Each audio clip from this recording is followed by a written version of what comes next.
أعوذ بالله من الشيطان الرجيم پناه وړم الله تعالی شړل شوي شیطان څخه.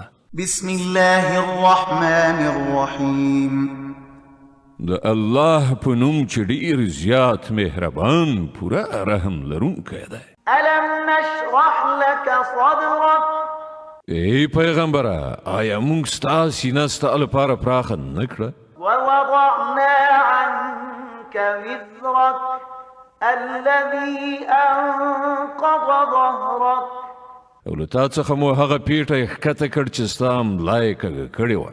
ورفعنا لك ذكرك او ستا په خاطر مو ستا د یادېدو آوازه لوړه کړه. فإن مع العسر يسرا نو حقیقت دا دی چې له هرې تنګسي سره پراختیا هم ده.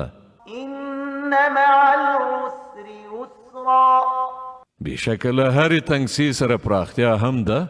فإذا فرغت فانصب وإلى ربك فارغب نو چې کله ته اوزګار یې نو په عبادت کې تکلیف باسه او د خپل پروردګار لوري ته په مینه مخه کوه.